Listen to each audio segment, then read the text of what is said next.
መንግስት ሰራተኛ መሆን የድህነት ማረጋገጫ የሆነበት ወደ አዲሲቷ የብልጽግና ኢትዮጵያ እንኳን ደህና መጣችሁ። ይሄንን ማስታወቂያ ተመልከቱ። የሚከራይ ቤት አለ፣ ግን ለመንግስት ሰራተኛ አይከራይም ይላል። ድሮ ክብር የነበረው ስራ ዛሬ አከራይ የሚጠየፈው ደዌ ሆኗል። አብይ አህመድ ሚራክል እያለን ነው። እውነታው ግን መከራ ነው። መንግስት ሰራተኛው ከቤቱ ኪራይ በላይ ግብር ለመንግስት ይገብራል፣ ግን መኖሪያ የለውም። ጥቂቶች በሙስና ሲከብሩ፣ የሀገሪቱ የጀርባ አጥንት የሆነው ምሁር ግን በአከራይ ፊት አንገቱን ይደፋል። ይሄ እድገት ነው ወይስ ውድመት? አከራዩንም አትፍረዱበት። በየቀኑ የሚጨመርበት የታክስ ጫና አቅም አሳጥቶታል። መንግስት ለሰራተኛው መሬት መስጠት ሲገባው ደሞዙን ግማሹን በግብር እየመጠጠ ባዶ እጁን ያስቀረው። ጥያቄው ለእናንተ ነው። ጥፋተኛው ኑሮ የከበደው አከራይ ነው ወይስ ህዝቡን የረሳው መንግስት? ወይስ ዝም ብለን የምናየው እኛ? እውነታውን ጻፉልኝና ኮሜንት ላይ ነገሩ። ትምህርት ቤቶች የእውቀት ማዕከል መሆናቸው ቀርቶ ኤቲኤም ማሽን እየሆኑ ነው። አንድ ትምህርት ቤት ቢዝነስ ብቻ መሆኑን የምታውቁት ክፍያው የሰማይ ጥግ ደርሶ መምህሩ ግን የሚከፈለው ደሞዝ የቤት ኪራይ የማይሸፍንለት መሆኑን ስታውቁ። ጥራት ያለው ትምህርት ዋጋ እንዳለው ይታወቃል። ግን ጥያቄው ጥራቱና ክፍያው ይጣጣማሉ ወይ ነው። እስኪ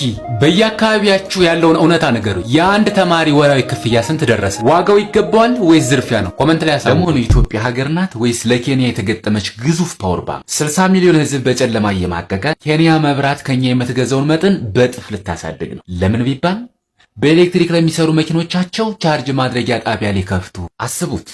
እነሱ ቴስላ መኪናቸውን በእኛ መብራት ፉል ሲያደርጉ እኛ ስልካችንን ቻርጅ ለማድረግ ከተማ ድረስ እንሄዳለን። 60 ሚሊዮን ህዝብ በጨለማ ውስጥ መሆኑን የዘነጋው የኤሌክትሪክ ኃይል ብቻ ነው። ወይም ደግሞ በጨለማ መኖሩ ለእኛ ኢትዮጵያውያን እንደ አኩሪ ባህል እየታየ። ለመሆኑ መብራት የሚሸጠው ተርፎን ነው ወይስ ጨለማ ለለመደው ሰው መብራት ምንም አያደርግለትም ተብሎ ነው? መቼም የገዛ ቤቷን አጨልማ ለጎረቤት ፋኖስ የምታበራ ቸር ሀገር ተብለን መሸለም አለብን። ለማንኛውም በዚህ ጉዳይ ሀሳባችሁን ኮሜንት ላይ ያስቀምጡልኝ። ላይክ፣ ሼር፣ ፎሎ ማድረጋችሁንም እንዳትረሱ። ይሄ እኮ ግልጽ ነው። ጠመንጃ እንድትይዝ የገፋፋ የውጭ ጠላት ሳይሆን የገዛ መንግስት ነው። ሐሳብን በሐሳብ መሞገት ሲያቅተው ካቴና የሚያመጣ ስርዓት ለህዝቡ አንድ አማራጭ ብቻ ሰጥቷል። እሱም ጫካ ነው። መናገር በተከለከለበት ሀገር ጥይት የግድ ይነግሳል። የታፈነ ንዴት መጨረሻው ጦርነት እንጂ ሰላም ሆኖ ያውቅ። እነ ክርስቲያን ታደለና ጋዜጠኞቻችን የታሰሩት ወንጀል ሰርተው ሳይሆን እውነት ስለተናገሩ ነው። እውነትን ማፈን ደግሞ ለራስ መቃብር መቆፈር ነው። በሐሳብ የማይስማማን ሰው ማሰር ይቀላል ወይስ ማሳመን?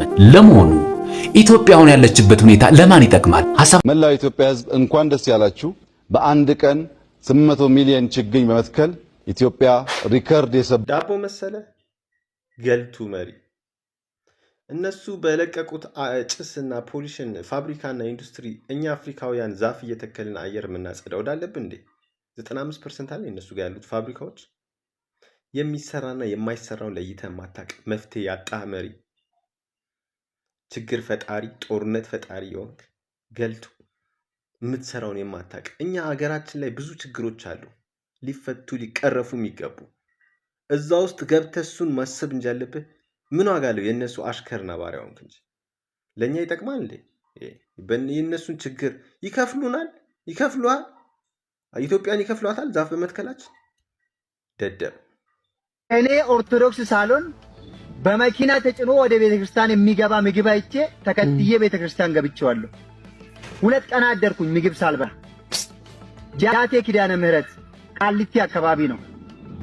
በቤተክርስቲያን በኩል እያለፍኩ እያለው ቤተክርስቲያን በር ላይ ቁጭ ብሎ የምግብ ትራፊ የሚበሉ የኔ ቢጤዎችን ቆሜ እነሱ የሚበሉትን እየተመኘው እያለው አንድ አይሱዚ ሙሉ ምግብ ጭኖ ቤተክርስቲያን ገባ። ልክ ቤተክርስቲያን የሚገባው ሰው መስዬ ተከትዬ ቤተክርስቲያን ገባው። ከዛ በር ላይ ሲደርስ ሰዎቹ ሲሳለሙ ልክ እነሱን አይቼ እኔም እየተሳለምኩ የቤተክርስቲያኑን በር ሲሳለሙ እኔም ከነሱ ጋር የቤተክርስቲያኑን በር የሳም ግቢ ገባው። ምግብ ተከትዬ ማለት ነው። የሆነ ትልቅ አዳራሽ አለ። አዳራሽ ውስጥ ካስገቡ በኋላ ከቤተክርስቲያን ተሳልመው የሚመለሱ ሰዎችን በረከት ነው ቅመሱ እያሉ ወደ አዳራሹ ያስገቡ ነበር። ሌሎቹ ኑ ግቡና በረከት ቅመሱ የተባሉ ነው የሚገቡት። እኔ ግን ቀጥ ብዬ ማንም ና ሳይለኝ ገባው አዳራሹ። ልክ ሲገባ ምግቡ ጠረጴዛ ላይ ተደርድሯል። ቢፌ ነው። ማንም ሰው ሲመጣ አንድ ቁርጥ ያነሳል እንጀራው። አንድ ቁርጥ አንስቶ ለበረከት ነው ተብሎ ነው እንግዲህ አንድ ቁርጥ አንስቶ ትንሽ ወጥ ጨምሮ ፊት ለፊት ቁጭ ብሎ ይበላል። እኔ ግን አራት ቁርጥ አነሳው ሳይሆን ጫንኩኝ ሳይኑ ላይ አራት ቁርጥ አነሳው፣ ወጡንም ጨመርኩበት። እጄ ላይ ሳየው ተከምሯል። ሰውን ስመለከተው አንዳንድ ቁርጥ ነው ለበረከት ተብሎ። ከዛ ፊት ለፊት ቁጭ ብዬ መብላት ሞራል አጣው። የሆነ ጥግ ፈለግኩኝ። ይሄ የተጫነውን የት ቁጭ ብለህ ልብላ? ሰው እያየኝ ነው።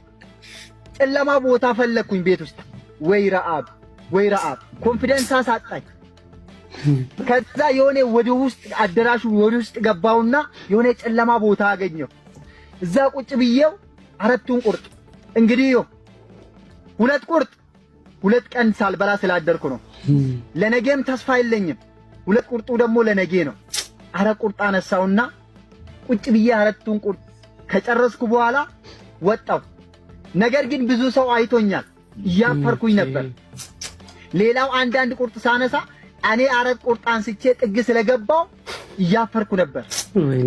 ሰውም አይቶኛል፣ የሳቁም አሉ። እኔን አይቶ በሳቅ ዝቅ ያሉም ነበሩ። በላውና ጥርግግ አድርጌ በላው። የሆነ ነገር እያሉ ይወጣሉ። ሰው ማለት ከበላ በኋላ የሆነ ነገር እያለ ይወጣል። ያ ነገር ሰው ምን እንደምል አልገባኝም። በልቼ ውሃዬን ጠጥቼ ውልቅ አልኩ። ይገርማችኋል፣ እስከ ዛሬ ድረስ በጃቴ ኪዳነ ምህረት ሳልፍ ማለት ነው ኦርቶዶክስ አይደለሁም። በዛ ሳልፍ ግን አንገቴን ዝቅ አደርጋለሁ ቤተክርስቲያኑ ጋር ስደርስ። ያ ነገር ይሰማኛል። አሁን ግን አልፏል። ያኔ በቃ ቀጣይ ለነገም ማለት ነው በንጋታው ምበላ ነገር ተስፋ ስለሌለኝ ልሞቱላ ይችላሉ ብዬ አስቤያለሁ። ውጭ ነበር ማድረው። ምበላ ነገር የለኝም፣ ዘመድ የለኝም። በጣም ተስፋ አስቆራጭ ጊዜ ስለነበረ በቃ ህይወቴን ተመልሼ ያገኛለሁ ብዬ አላሰብኩም ነበር። ያ ጊዜ አለፈ። ሜን ፖይንቱን ልንገራችሁ። ዛሬ በዛ በቤተ ክርስቲያኑ በኩል ሳልፍ ሁሌ ትዝ ስለምለኝ ነው እና አንገቴን ዝቅ